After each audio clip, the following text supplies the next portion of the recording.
इसको रिवाइज करते हुए आगे के 3 सुल्तानों के बारे में 3 और 4 सुल्तानों के बारे में डिटेल में समझते हैं। जो दिल्ली सल्तनत का गुलाम वंश का इतिहास है, वो बहुत इंटरेस्टिंग है। ये कोई भी सत्ता जिस समय काल में स्थापित होती है, जिस जिस तरीके से वो स्थापित होती है, उसमें एक रहस्य छुपा होता है, जो हमें भी अपने आप को समझने में, खुद को पहचानने में, खुद को इस्टेब्लिश करने में कहीं न कहीं हेल्प करता है। इसलिए इतिहास पढ़ना ज़रूरी होता है। इतिहास जो है, वो सिर्फ़ उस शासन की ही खुदाई नहीं करता है। इतिहास किसी व्यक्ति के जो व्यक्तित्व है, उसकी भी खुदाई करता है। उसके व्यक्तित्व के निर्माण में, उसके व्यक्तित्व के स्थायित्व में भी बहुत बड़ा भूमिका प्ले करता है कोई भी किसी भी समय का इतिहास। अब चाहे मौर्य काल की स्थापना का समय हो, चाहे वो गुप्त काल की स्थापना का समय हो या फिर शक हो, कुषाण हो, मध्यकालीन भारत में आप आएँगे, दिल्ली सल्तनत की स्थापना किस तरीके से हुई, किस परिवेश में हुई, उसके बाद में फिर मुगलों ने किस तरीके से खुद को इस्टेब्लिश किया, बाबर का टाइम पीरियड, शुरुआत का हुमायूँ का टाइम पीरियड, ये सब आपको बहुत कुछ सीखने का मौका देता है। रज़िया सुल्तान के बारे में आपने सुबह में देखा कि वो भारत की पहली महिला मुस्लिम शासिका के रूप में सामने आई। अपने नाम के आगे उन्होंने सुल्तान शब्द का प्रयोग किया, सुल्ताना शब्द का प्रयोग नहीं किया। अत्यधिक महत्वाकांक्षी, एक स्थिर महिला, शासन को स्थायित्व देने वाली, 4 सालों तक इन्होंने दिल्ली सल्तनत पर शासन किया। 1236 से लेकर के 1240 तक का टाइम पीरियड था इनका। इसके बाद अगर आगे की भूमिका इनकी देखी जाएगी, तो जो आगे की भूमिका है, उसमें गुलाम वंश के महान सुल्तान ये इल्तुतमिश की पुत्री हैं, इस भूमिका में है, जिसने उसे अपने पुत्रों की अपेक्षा अधिक योग्य समझा और इसके उत्तराधिकारी यानी कि दिल्ली सल्तनत के उत्तराधिकारी के रूप में घोषित किया गया।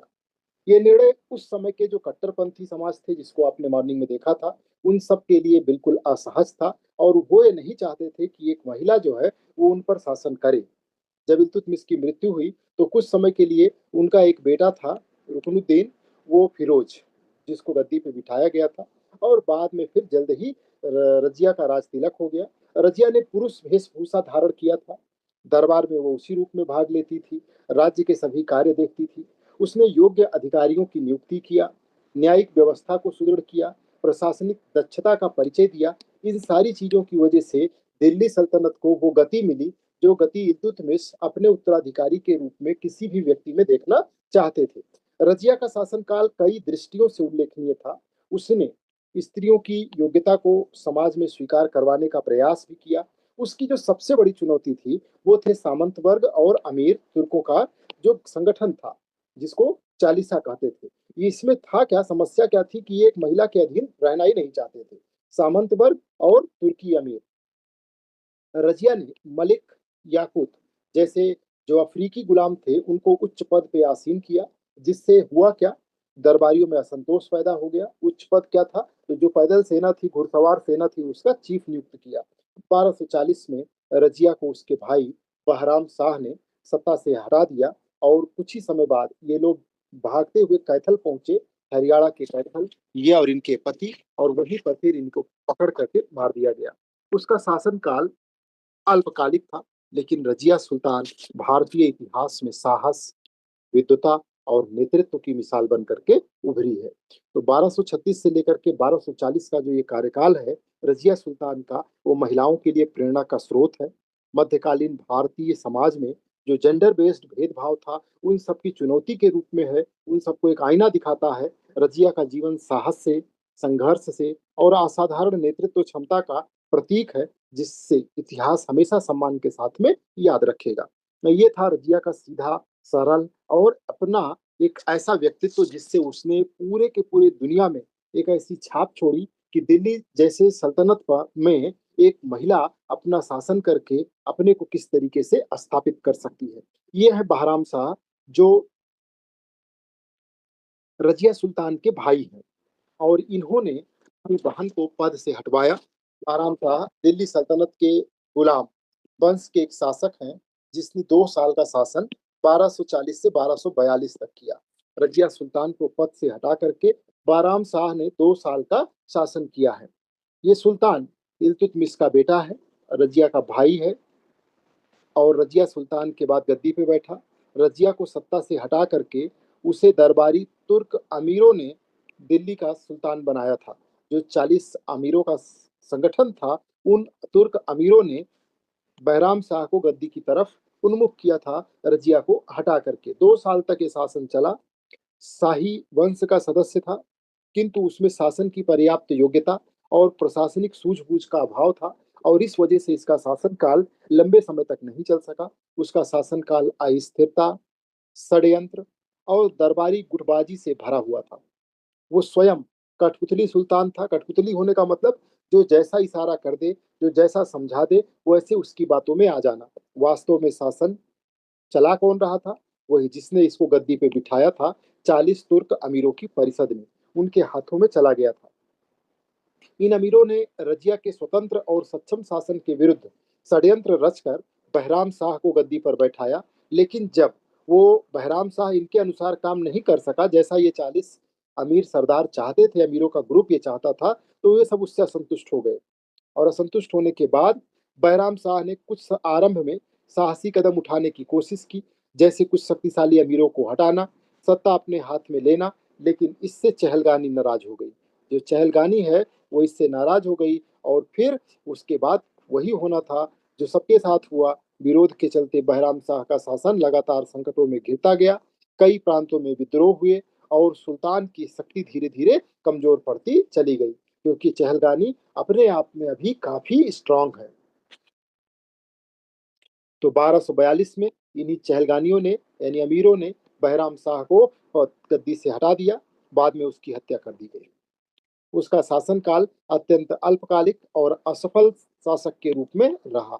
यह है रजिया सुल्तान के उत्तराधिकारी, नाम है बहराम शाह। शासनकाल है 1240 से लेकर 1242। इतिहासकारों ने उसको एक निर्बल, अस्थिर और अमीरों का खिलौना शासक बताया है, जो सत्ता पाने के बाद भी उसे संभाल नहीं सका। ये था बहराम शाह का परिचय, जो रजिया सुल्तान का उत्तराधिकारी के रूप में सामने आया, उसका भाई है।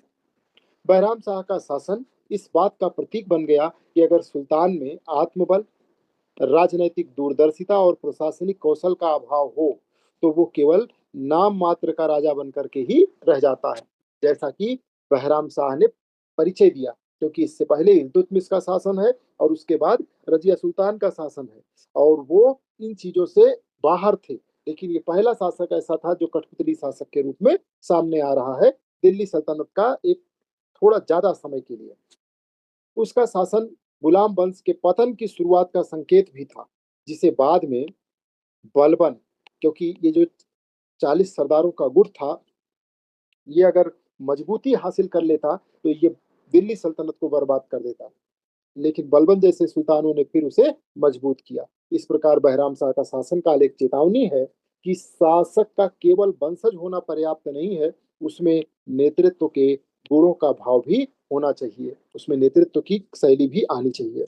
उसकी असफलता ने यह भी दिखाया कि तुर्क अमीरों की स्वेच्छाचारिता किस प्रकार सल्तनत को अस्थिर बना रही थी। बहराम शाह 1240 से लेकर के 1242, और इससे पहले का शासन है 1236 से लेकर 1240 रजिया सुल्तान का, और उसके पहले का शासन 1210 से लेकर 1236 का इल्तुतमिश का। अब इसके बाद जब बहराम शाह का शासन समाप्त होता है, तो नेक्स्ट जो शासन सत्ता में सत्तासीन होते हैं, उनका नाम है अलाउद्दीन मसूद शाह। ये फोटो आप देख रहे हैं, ये है अलाउद्दीन मसूद शाह। अलाउद्दीन मसूद शाह का अगर हम परिचय करें, तो ये एक दिल्ली सल्तनत के गुलाम वंश के अल्पज्ञात किंतु महत्वपूर्ण शासक हैं, जिन्होंने 1242 से 46 तक, यानी 4 वर्षों तक शासन किया है। 1242 से लेकर के 1246 तक 4 वर्ष का अलाउद्दीन मसूद शाह का शासन चलता है। वो इल्तुतमिश के पोता है, और जो रुकनुद्दीन फिरोज था उसका बेटा है। रुकनुद्दीन फिरोज कौन है? जो इल्तुतमिश के बाद तुरंत गद्दी पे बैठ गया था, और जिसको हटा करके कौन शासन पे बैठता है? रजिया सुल्तान। तो उसी रुकनुद्दीन फिरोज का ये पुत्र है अलाउद्दीन मसूद शाह, यानी इल्तुतमिश का के बेटे का बेटा है। बहराम शाह को दरबारी तुर्क अमीरों द्वारा अपदस्थ करने के बाद जो चहलगानी है, वो 40 तुर्क अमीरों की परिषद, उसने इसको अलाउद्दीन मसूद शाह को गद्दी पे बिठाया ताकि वो उनके नियंत्रण में रह सके और शासन की बागडोर ये चहलगानी अपने कंट्रोल में रख सके। लेकिन शासन की शुरुआत में तो सब कुछ ठीक चला। अलाउद्दीन मसूद शाह ने जैसा चहलगानी चाह रही थी, वो अमीरों के आदेशानुसार ये काम करना स्वीकार किया, जिससे उसका शासन स्थिर प्रतीत हुआ। 4 वर्ष का शासन है और ये 4 वर्ष के शासन में शुरुआत में स्टेबिलिटी नजर आती है। वो दरबार के आडंबर, विलासिता और उत्सव में लिप्त रहने लगा। सत्ता का वास्तविक संचालन चहलगानियों के द्वारा, यानी अमीरों और चहलगानी के प्रभावशाली सदस्य करते थे। सुल्तान की जो भूमिका है वो केवल औपचारिक बन करके रह गई और अलाउद्दीन मसूद शाह जो है वो अपने आप में लिप्त रहा, उसको शासन से दूर कर दिया गया। अलाउद्दीन मसूद शाह की शासन शैली अधिकतर विलासी, असंवेदनशील और प्रशासनिक मामलों से दूर रहने वाली थी और दूर रह करके ही वो शासन सत्ता में बना रह सकता था, जिसने शासन की जिम्मेदारियों की उपेक्षा किया, जिसका लाभ उठा करके अमीरों ने अपने अपने क्षेत्रों में क्या किया, स्वायत्तता स्थापित करनी शुरू कर दी। और जब स्वायत्तता स्थापित करने लगे तो दिल्ली सल्तनत का जो साइज है, आकार है, वो और छोटा होने लगा। इससे केंद्रीय सत्ता कमजोर पड़ने लगी और ज्यादा कमजोर हो गई। और उसके शासनकाल में जो राजस्व वसूली है, सैन्य संगठन है, प्रशासनिक व्यवस्था है, ये सारी चीजें चरमरा जाएंगी। क्यों चरमरा जाएंगी? क्योंकि जो राजस्व वसूली है, जब स्वायत्तता आएगी तो वो राजस्व का हिस्सा केंद्र को देगा ही नहीं। सैन्य संगठन, जितना स्वायत्तता आ गई वो उस उतने हिस्से का सैन्य उसके हाथ में चला गया।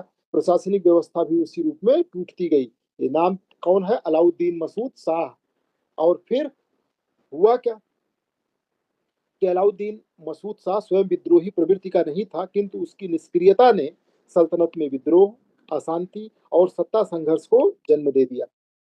उसकी निष्क्रियता और बढ़ती निरंकुशता से जो दरबारी अमीर थे, ये सब असंतुष्ट हो गए। अब उसमें कुछ ऐसे भी थे जो चाहते थे, और दूसरी चीज आपस में उनमें असंतुष्टता बढ़ने लगी। जब कहीं लूट घसूट का मौका मिलता है तो उसमें सरोकारिता और एक दूसरे के साथ में आप चलने वाला भाव नहीं देखेंगे, वहां पे असंतुष्टि का भाव और चरम पे पहुंचता है। इसलिए अपनी सत्ता बनाए रखने के लिए कुछ अमीरों को दंडित करने और पदों से हटाने की कोशिश की, लेकिन ये उसके विरुद्ध ही चला गया। जब उसने देखा कि हद हो गई, तब उसने कुछ कदम उठाने का प्रयास किया अमीरों के खिलाफ, और वो जस्ट अपोजिट हो गया। 1246 में फिर से चहलगानियों ने अलाउद्दीन मसूद शाह को पद हटा करके उसकी भी हत्या कर दिया। तो सोचिए कितने दोषी हैं ये चहलगानी।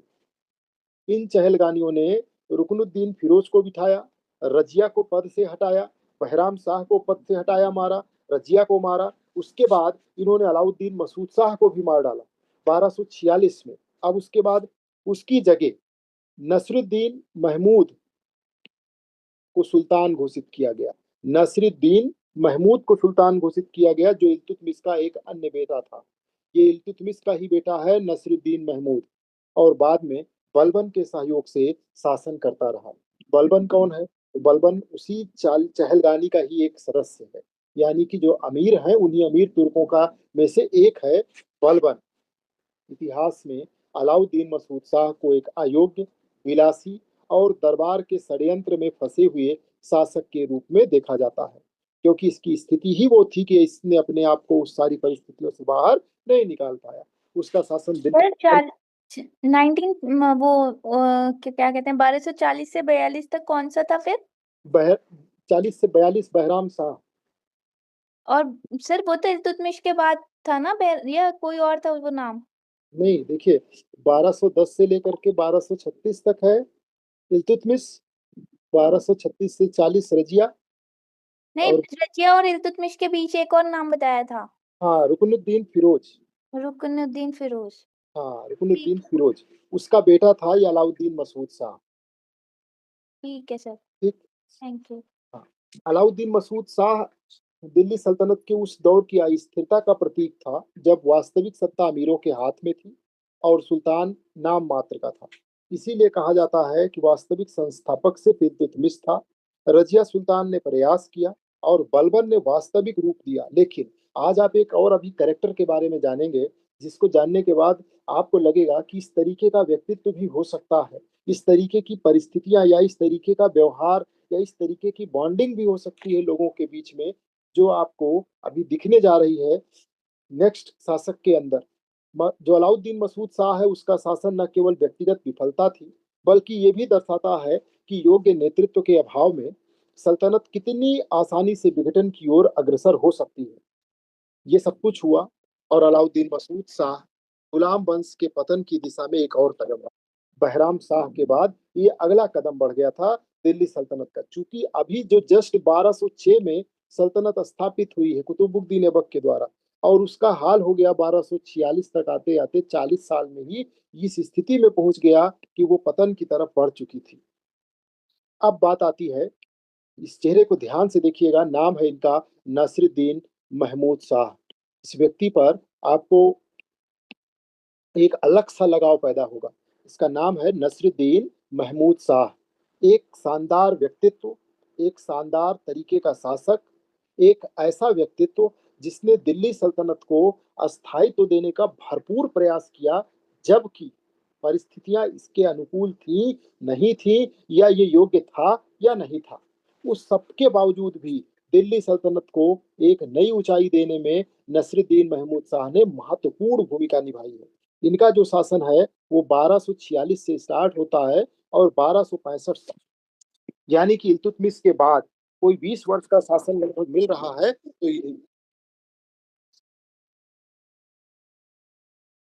तो 20 वर्ष से ज्यादा का समय मिला इल्तुतमिश को। 20 वर्ष का शासन मिलता है नसरुद्दीन महमूद शाह को। नसरुद्दीन महमूद शाह को जो शासन मिला वो 20 वर्ष का मिला। ये है कौन? तो ये इल्तुतमिश के ही बेटे हैं। इल्तुतमिश का एक बेटा रुकनुद्दीन फिरोज, जो इल्तुतमिश के तुरंत बाद बैठा। दूसरा बेटा बहराम शाह, जो रजिया सुल्तान के बाद बैठा। रजिया सुल्तान इल्तुतमिश की बेटी। और रुकनुद्दीन महमूद शाह, ये कौन है? ये इल्तुतमिश के ही बेटे हैं। 1246 से 1265 तक लगभग 20 साल तक का इनका शासन रहा। ये इल्तुतमिश का पुत्र और बलबन का समकालीन था। बलबन का समकालीन होने का मतलब बलबन का हमजोली था। इसका और बलबन की जो एज थी वो लगभग लगभग बराबर थी। इसका शासनकाल दिल्ली सल्तनत के इतिहास में एक संक्रमणकालीन युग के रूप में देखा जाता है। ये ट्रांजिशन फेज था, मोस्ट इंपॉर्टेंट टाइम पीरियड था। और जिस तरीके से यहाँ से आप ये सीखेंगे कि किस तरीके से हमारे अंदर किसी भी क्षेत्र में अगर इच्छा शक्ति हो, तो योग्यता हो या ना हो, लेकिन व्यक्ति उस परिस्थिति को कैसे कितने आसानी से हैंडल कर सकता है, वो बताता है नसरुद्दीन महमूद शाह। इस युग के इसने केंद्रीय सत्ता को पुनः सशक्त करने की नींव रखी। और कैसे? तो 1246 में अलाउद्दीन मसूद शाह को तुर्क अमीरों के द्वारा जब हटा दिया गया।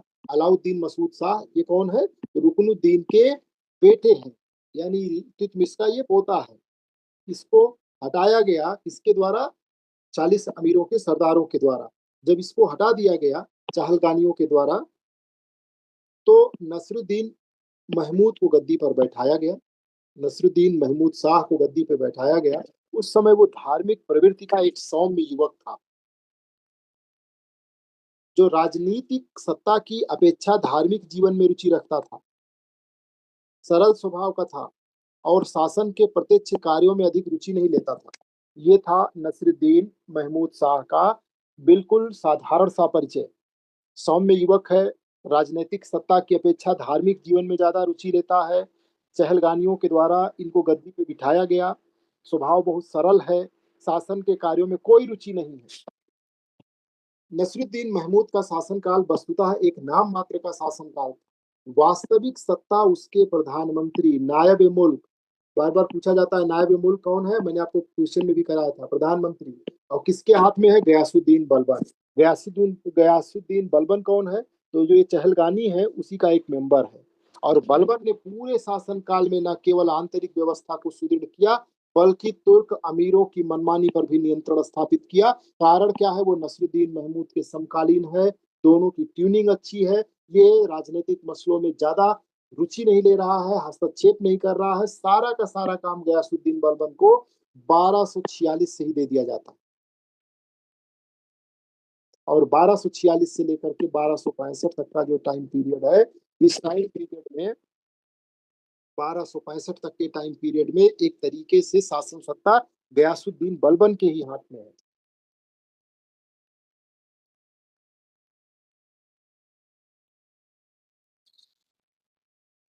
बलबन ने पूरे शासनकाल में न केवल आंतरिक व्यवस्था को सुदृढ़ किया बल्कि तुर्क अमीरों की मनमानी पर भी नियंत्रण किया। यही कारण है कि इस काल को बलबन के पूर्व काल के रूप में जाना जाता है। पर बलबन 1266 में गद्दी पर बैठते हैं, 1287 तक। लेकिन उससे पहले 1246 से लेकर 1265 तक भी दिल्ली सल्तनत की जो पूरी देख रेख है, पूरा काम है, वो बलबन कर रहे हैं। और नसरुद्दीन महमूद शाह दिल्ली के गुलाम वंश का शासक 1246 से 1265 टाइम पीरियड ध्यान रखिएगा, इतने समय तक शासन कर रहे हैं। नसरुद्दीन महमूद को अत्यधिक धार्मिक शासक माना जाता है। वो स्वयं कुरान की नकल करता था, उसी से अपनी जीविका चलाता था। उसने नकल करने का मतलब हाथ से लिखता था। उसने विलासिता से दूर रहते हुए सादा जीवन व्यतीत किया। वो न्यायप्रिय, ईमानदार, संयमी शासक था। उसने धर्म गुरुओं और सूफी संतों को संरक्षण दिया और दरबार में नैतिकता की स्थापना किया। उसका चरित्र इतना उच्च था कि बलबन जैसे शक्तिशाली प्रशासक ने भी उसे कभी चुनौती नहीं दी। बलबन जब चाहता नसरुद्दीन महमूद शाह को गद्दी से हटा करके, पदस्थ करके, मार के और खुद को सम्राट घोषित कर सकता। लेकिन उसका चरित्र, किसका, बलबन का चरित्र नहीं, नसरुद्दीन महमूद शाह का चरित्र इतना उच्च था कि बलबन जैसा शक्तिशाली शासक भी कभी ऐसा नहीं सोचा, उसके मन में ऐसा ख्याल भी नहीं आया। दोनों के बीच पारस्परिक विश्वास इस लेवल पर था कि वो सुल्तान बना रहा, अब वो प्रधानमंत्री बना रहा और दिल्ली सल्तनत अपनी स्थिरता की ओर बढ़ती रही। विदेशी आक्रमण की अगर स्थिति आई तो ये सारा काम कौन देख रहा है? बलबन। मंगोल आक्रमणों का खतरा बढ़ा तो बलबन ने सीमावर्ती क्षेत्रों में किलेबंदी करके मंगोलों से निपटने की योजना बनाई। नसरुद्दीन ने धार्मिक और आध्यात्मिक स्तर पर समाज को एकजुट करने का प्रयास किया। उसके पास जिस क्षेत्र की योग्यता थी, उस क्षेत्र की योग्यता में उसने उस विषम परिस्थिति में भी काम किया। उसको लगता था कि हम धार्मिक और आध्यात्मिक स्तर पर लोगों को एकजुट कर सकते हैं, समाज को एकजुट कर सकते हैं, जो हमारी सल्तनत है उसमें लोगों को हम इकट्ठा कर सकते हैं। तो उसने वो काम किया और बलबन को, उसने जो काम बलबन के लायक था वो काम बलबन को दिया। उसके साथ ही साथ बलबन ने इशारा किया कि चहलगानी का अंत करना है। बलबन अपने समय में चहलगानी का अंत नहीं कर रहा है। बलबन नसरुद्दीन महमूद शाह के समय में ही बलबन ने उसकी अनुमति से चहलगानी, उसने बताया कि ये चहलगानी ही काल है दिल्ली सल्तनत के लिए, गुलाम वंश के लिए, और 40 अमीरों की परिषद को धीरे धीरे समाप्त कर दिया और केंद्रीय सत्ता को मजबूत किया। नसरुद्दीन ने इसमें हस्तक्षेप नहीं किया। उसने बलबन को स्वतंत्र रूप से कार्य करने का पूरा मौका दिया और जिससे चहलगानी का अंत हो गया। 1265 में नसरुद्दीन महमूद की मृत्यु हुई। मृत्यु सहज मृत्यु हुई, प्राकृतिक रूप से नेचुरल डेथ हुई। किसी तरीके से कोई हस्तक्षेप नहीं हुआ और कोई पुत्र नहीं था नसरुद्दीन महमूद शाह के, ये भी बात थी।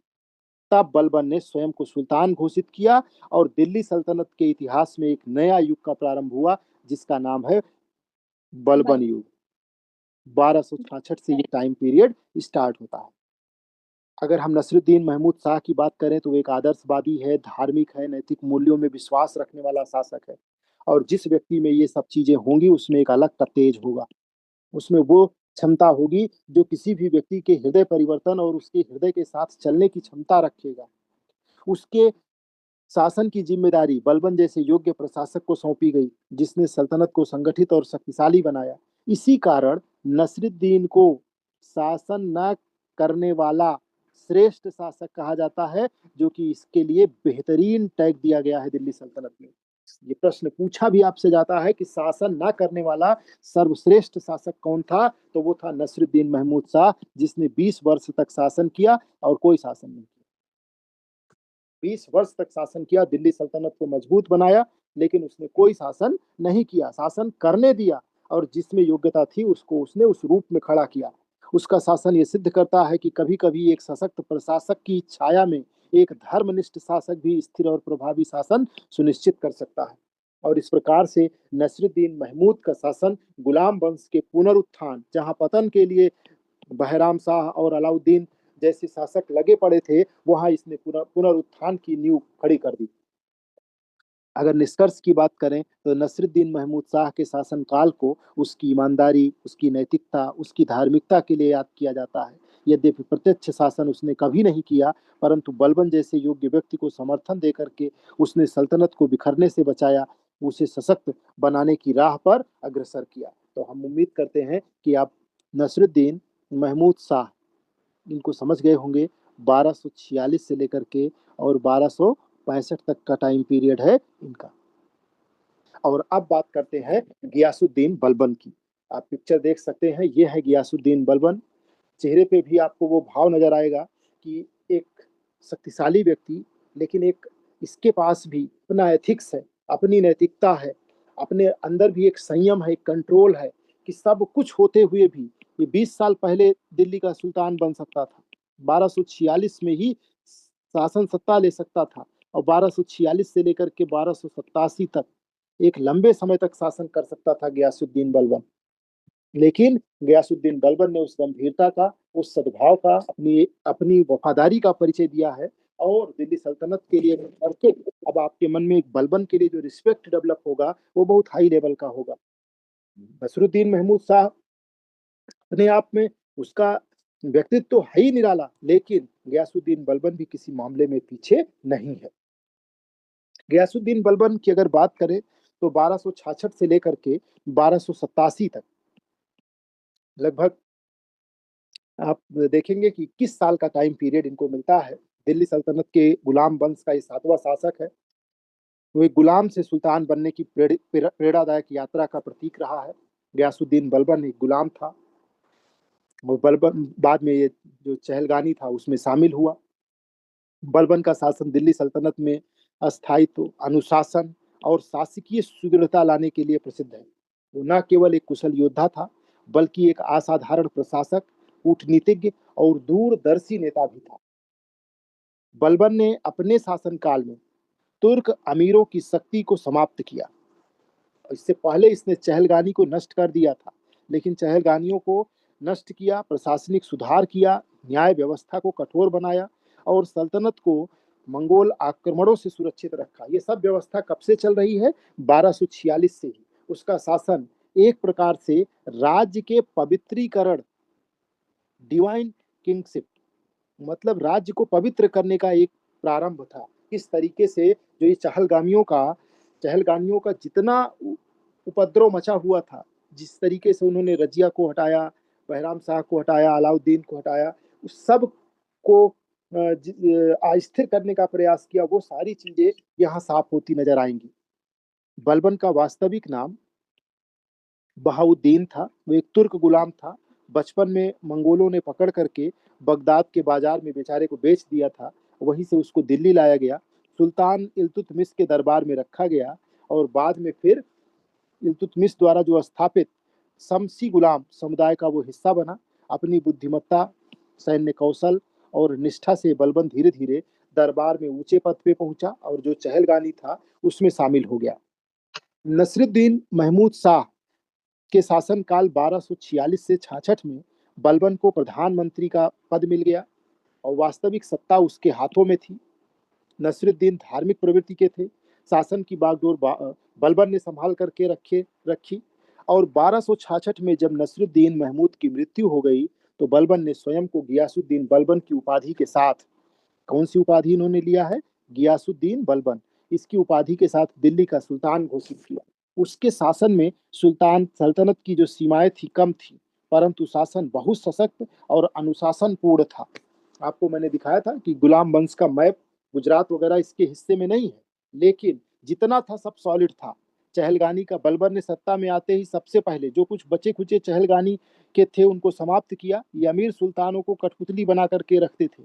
बलबन ने उन्हें एक एक करके या तो मार डाला, क्योंकि धीरे धीरे उसने शक्ति तो कमजोर कर दी थी, लेकिन कुछ उसमें जो बचे थे उसमें से एक एक करके तो मार